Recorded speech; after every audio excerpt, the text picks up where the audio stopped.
No. You can be. You don't interfere with my No. Fine check, everything okay? All good? Everyone happy? Thank you. Everyone getting audio? All good? Lots of nods? No problem.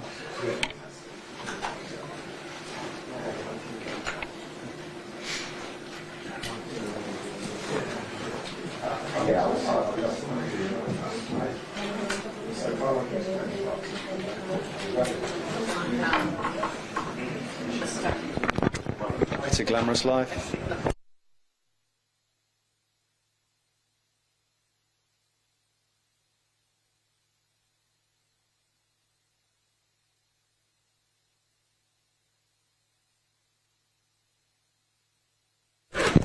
That's how bad. How the other half live, eh? Old Cherry. What is that guy called again, the gay activist? Peter Tatchell. He fucking ruined my picture. Could be worse. Could be that woman pushing the bike. Oh my God, that woman pushing the bike who just kind of came along and then just kind of stood there all going, "Get out!" I've never shouted obscenities at an old woman before, but yeah. She literally just came along the road like that. Yeah, with his 10 followers. Yeah. I was like, what the fuck are you doing? It was the one with the bike, I say. She just kind of pushed along and then kind of stood in the middle of the semicircle and we're all going, no. She's just going, Amazing. Amazing scenes. You love it, right? Ah, every single second of it. I've got nothing else to do. I'll just be sitting there, looking at the back of my camera. Fame at last. Exactly. It's the only time I'm ever going to have fame. So.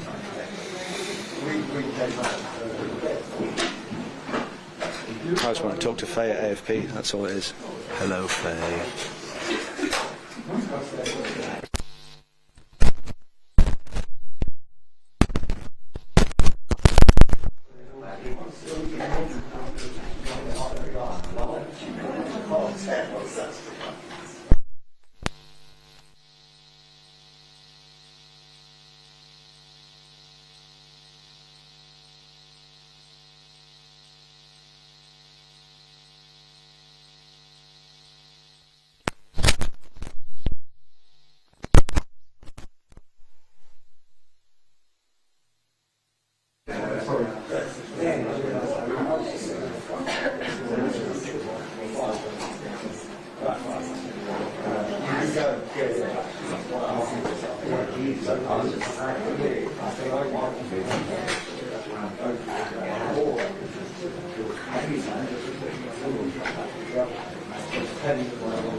Starting in quite shortly.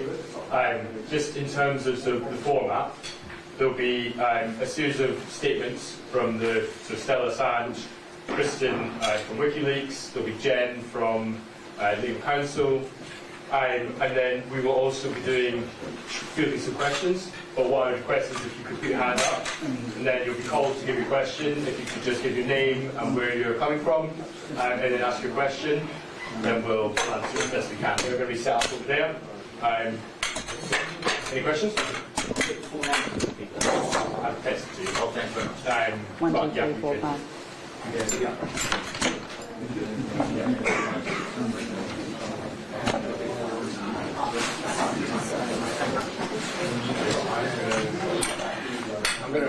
for the paper, and then you guys go on. So yeah, you're right.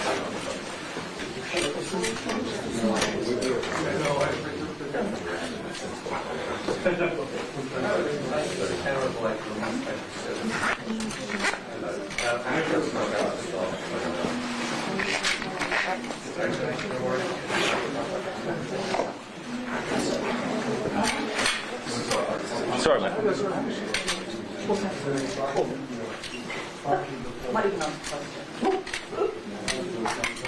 No, I don't need it.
Where's the boy? Yeah.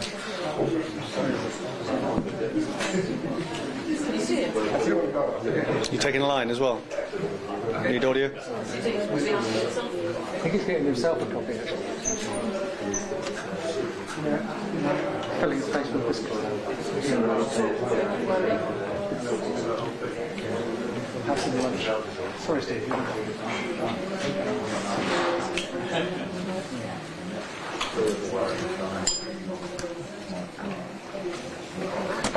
might have to drop that down.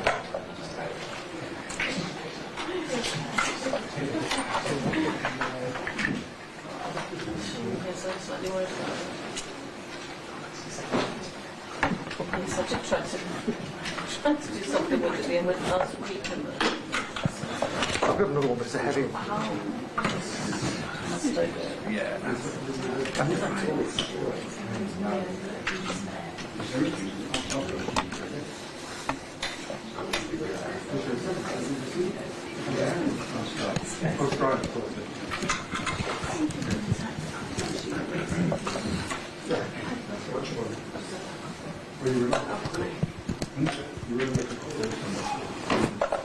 Hurry up, Steve. And it's tuppence.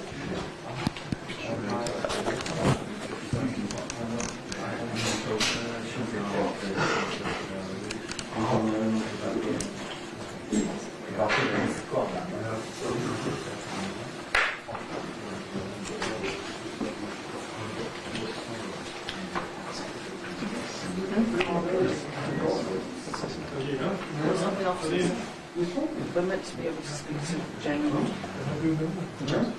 Joseph and Sarah. So how do you sleep? It may not. I mean, we'll get Joseph. We'll get Jane said Jane.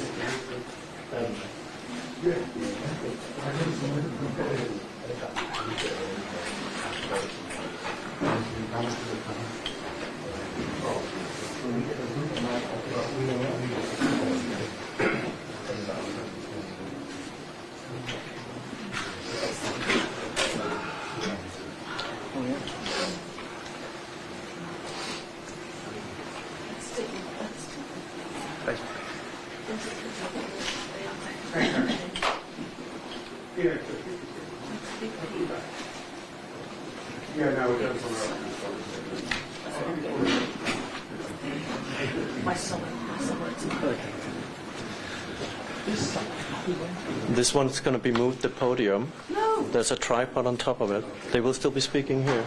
I'm really joking. There's a tripod on top, so it might shake. Can somebody give a hand?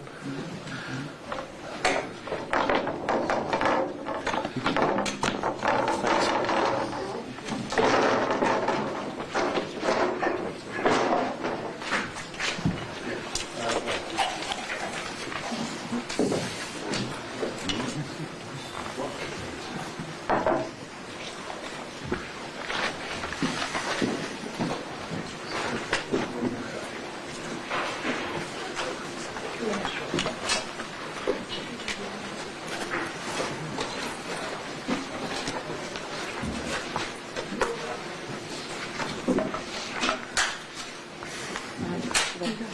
ahead.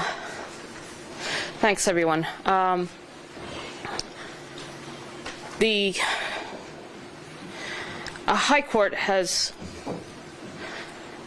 provisionally allowed permission to appeal in relation to the First Amendment and Article 10, which is freedom of expression. The point relating to nationality, so the fact that the United States is going to discriminate against Julian and say that he is not protected by the First Amendment due to his nationality, being Australian. And thirdly, in relation to the death penalty, because the United States is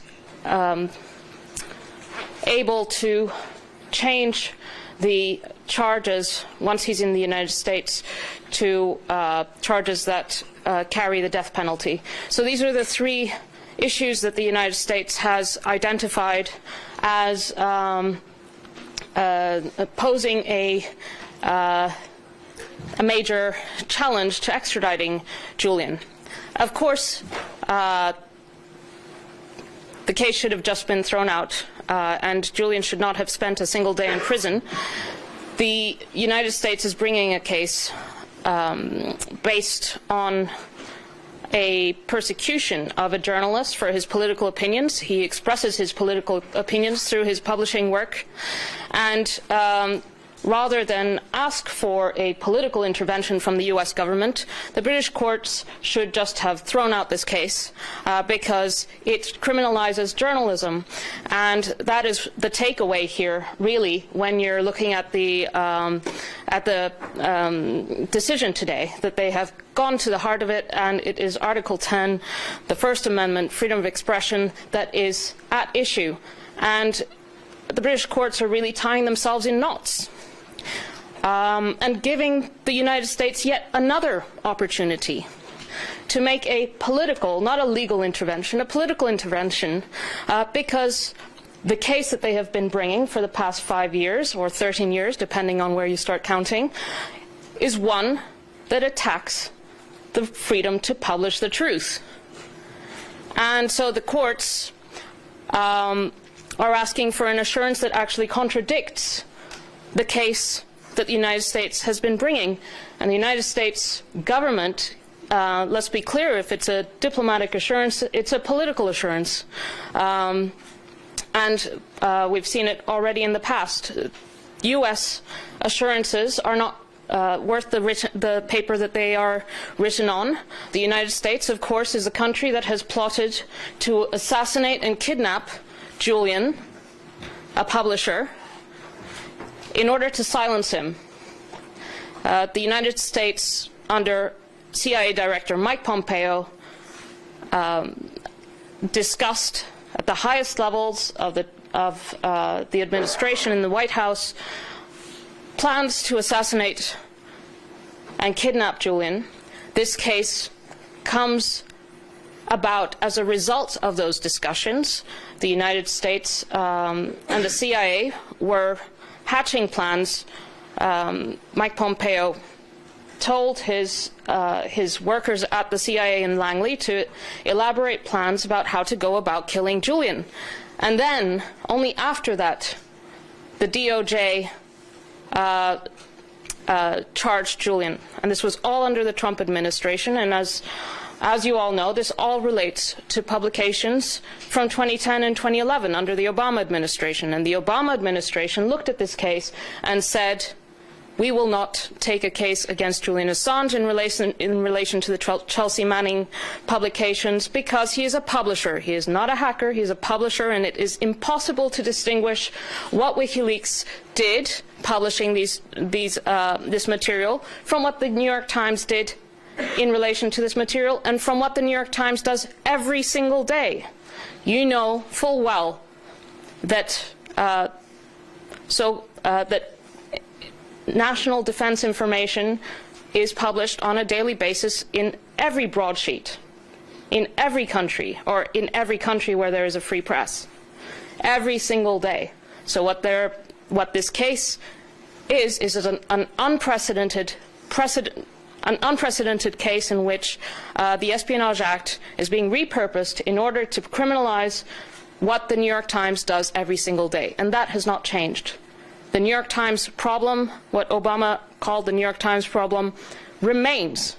And what Julian's case is an acceptance of the New York Times problem and an inversion of the New York Times problem. They've turned it into the New York Times solution, an ability to be able to take criminal prosecution against the New York Times for publishing the truth. That is what this case means, and that is what the United States is pursuing.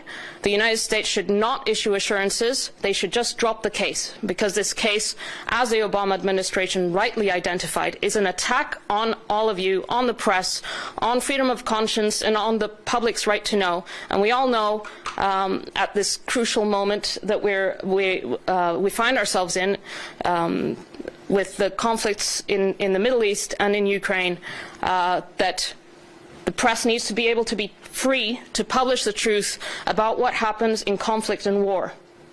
And those who are involved in driving war should not be given the power to be able to silence and imprison the journalists who are engaged in exposing war crimes. Thank you. What is deeply worrying, reading through the decision from the court today, is the fact that Julian Assange is not allowed to present evidence in appeal court about the plot to kidnap or assassinate him. I think that's absurd. There is not enough evidence, they say. Well, there has been a deeply investigative journalistic piece by Yahoo News based on more than 30 sources. It has not been denied. On the contrary, in essence, it has been confirmed by Mike Pompeo, then CIA director, when these plans were drawn up, when he stated that the leakers should be hunted and they should be charged for leaking this information. You cannot go after somebody for leaking information that isn't truthful, can you? So it's absurd that he is not allowed to present that as an argument against an extradition in a courtroom here. It is also absurd in my mind that Julian is not allowed to argue in court that his extradition would violate the UK-US extradition treaty, which specifically prohibits extradition for political offences. And the judge is here to say that actually the treaty doesn't mean anything. It's in black and white. It should be of concern to everybody. The treaty obligation is null and void. However, the information that the opportunity that is now given to the United States, as Stella said, to once again amend their case with the so-called assurances, a political intervention, is a charade. But by giving them the opportunity to make assurances that he will be treated as a journalist with First Amendment protection, as a US journalist, and not be discriminated against as an Australian citizen, blows a huge hole in the entire argument of the United States, who have been going on year after year after year saying that he is not a journalist and that he does not have First Amendment protection in the United States. So what is left? The judges here are basically saying, give us assurances that he is treated as a journalist, whilst the entire time, and the entire case has been based on their argument that he is not. So at least today we got an acceptance, de facto, of the journalistic aspect of the work that Julian did, which everybody understands and knows. So this is just a continuation. It should not have happened. Basically, in their own writing, the judges had arguments to allow the appeal. The arguments are all there. Why continue this charade, this lawfare against Julian? In 2 weeks, he will have spent 5 years in Belmarsh prison. 5 years. And we still haven't come to a conclusion in this case. The onus is now on the United States government. That's where you should be going and ask them, you should drop the case because there's nothing left in it after today's verdict by the judges. Thank you.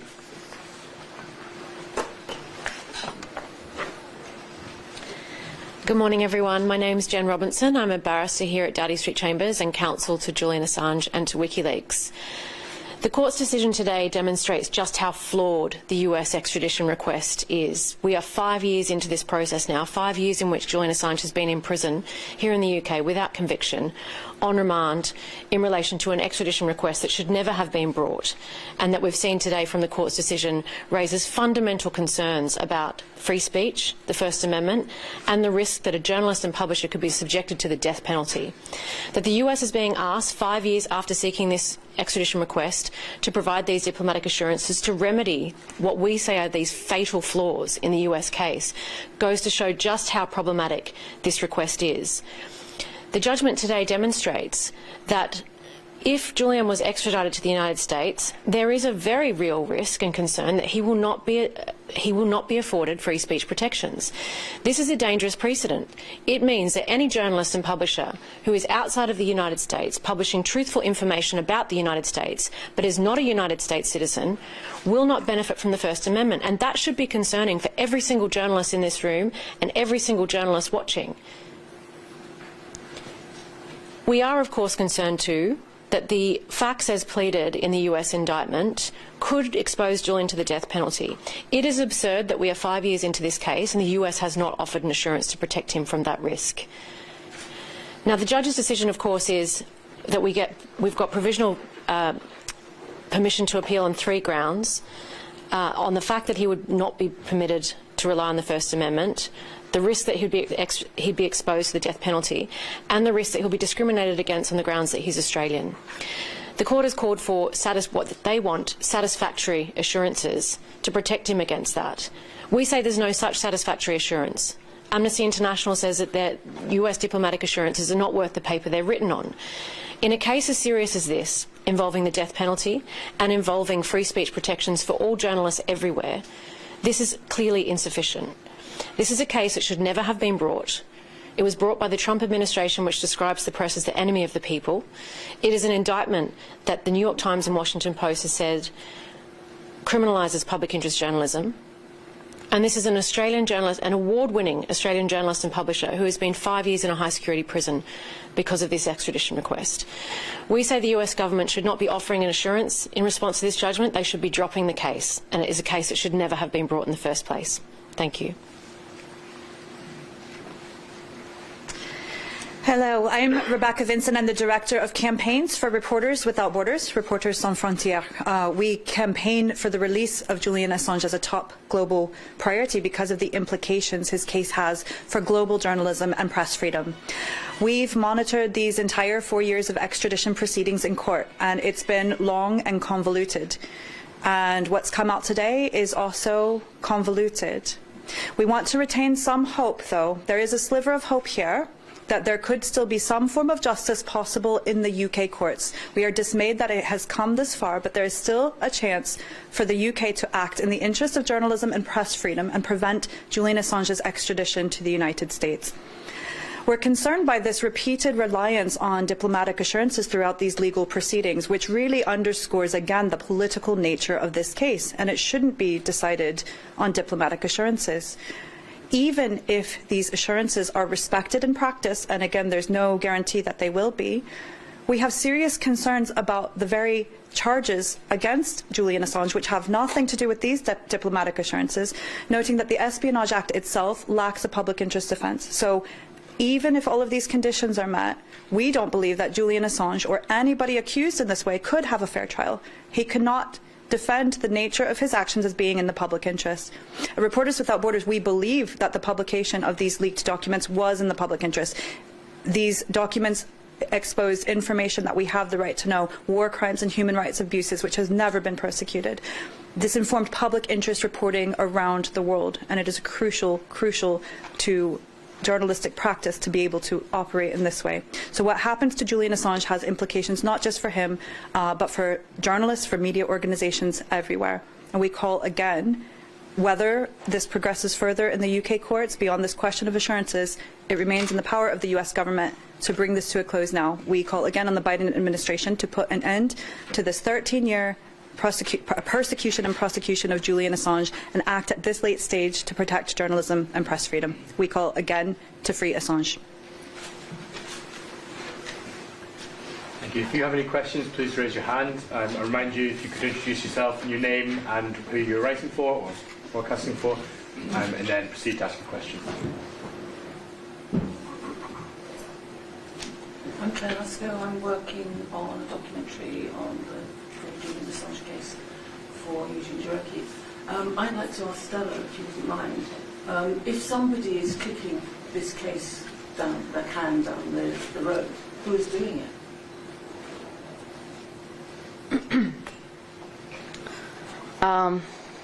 Let's not for me to speculate. What's clear is that this case is extremely controversial in the United States. It has always been controversial. During the Obama administration, of course, they decided not to prosecute Julian over the Chelsea Manning publications. And during the Trump administration, 2 of the prosecutors who were working on this case were reassigned after the Espionage Act charges were brought. They were taken off the case because they disagreed. And we know that this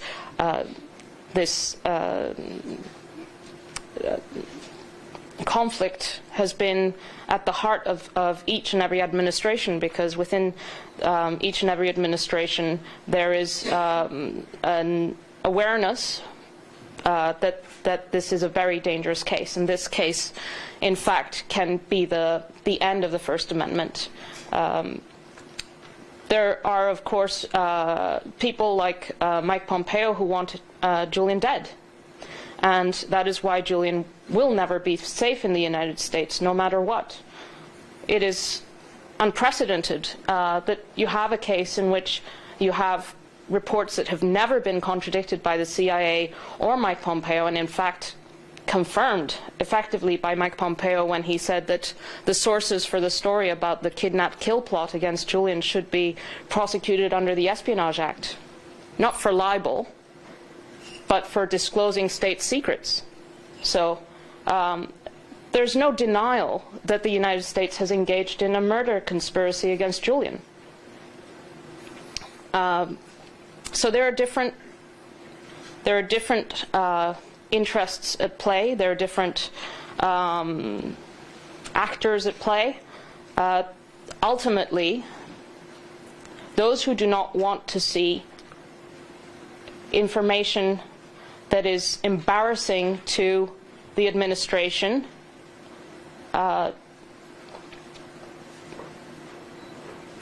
they see a utility in having Julian imprisoned, because not only is there an attack on whistleblowers, there's an attack now on journalists as well. If you have whistleblowers unwilling to, whistleblowers knowing that they will be prosecuted under the Espionage Act, and now also publishers and journalists, then people will be too afraid to leak, and they will also be too afraid to publish. That is what the purpose of it is. So I see it as 3 levels. I see the prosecution against Julian on 3 levels. One is to silence Julian and punish him for his political opinions, to stop him from embarrassing the powerful. The second is to intimidate the rest of the press, to send a signal, to use him as a deterrent, to make sure that no one else will. And the third is to keep the public ignorant, because that's the effect of the first 2. If you don't have anyone willing or able to publish the truth anymore, then the public can be manipulated, and that's the ultimate goal. Hi, this is for Stella as well, sorry. Bruce Stane from BBC News. Could you give us an idea of what your initial reaction was to when you got the judgment this morning? And also, has there been any reaction from Julian at all? And how is he? What's the latest on his situation? How's he doing? Well, I can only speak about my own reaction. I find the judgment utterly bizarre. As I said before, my impression is that the court is tying itself in knots to find basically passing the buck to the US government.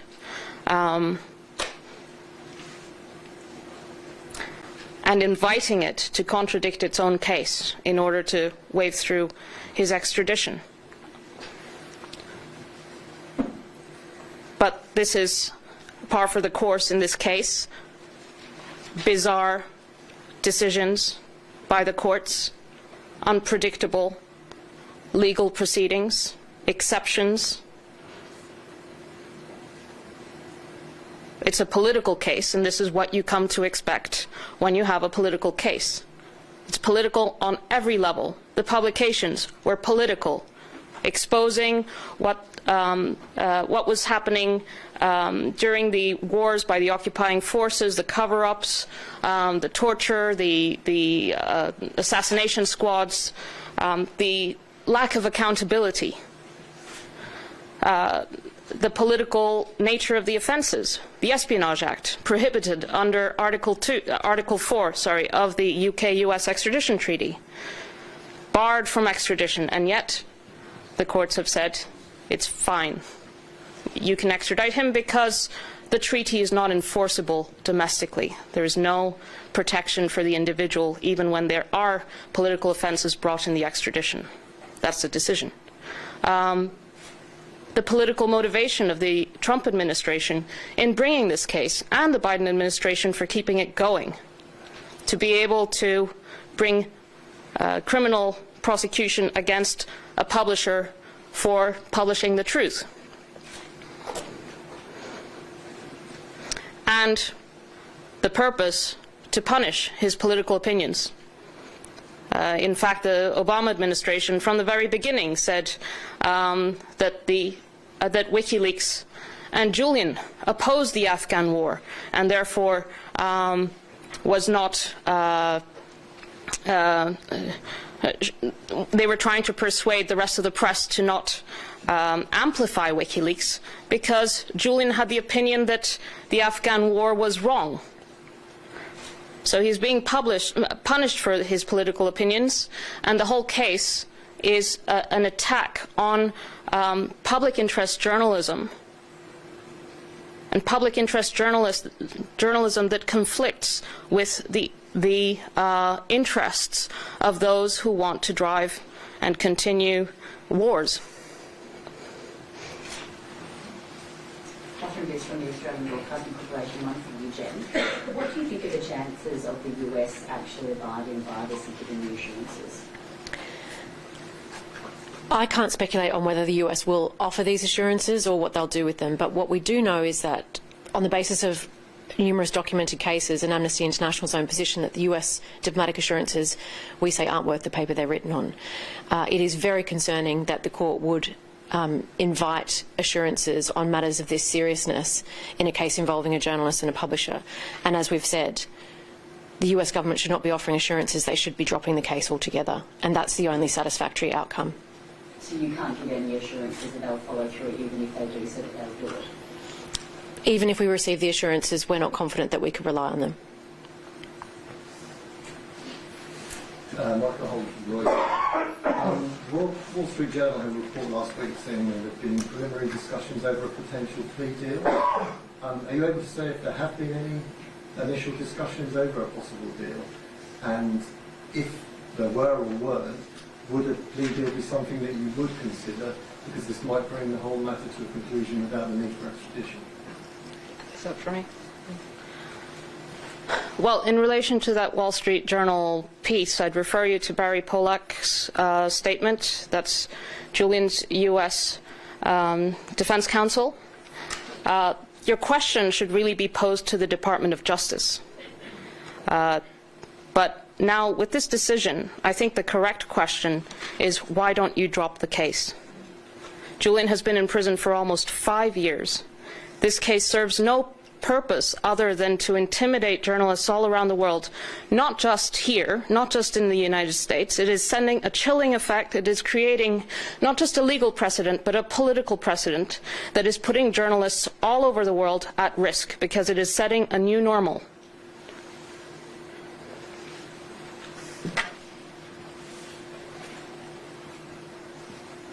Okay, thank you very much. There will be opportunity for short one-to-one interviews after this. If you're interested in that, please come up and speak to me, and I will try to funnel it as best I can. But thank you all for attending. Thank you. I've got to go in 20 minutes. Okay, so in next 20 minutes for you. Yeah. And if you'd like to speak to Jen, next 20 minutes is your prime time. So I'm sorry, I have to go see Julian in prison, so I need to leave in 20 minutes. Hi. Hello. Sorry.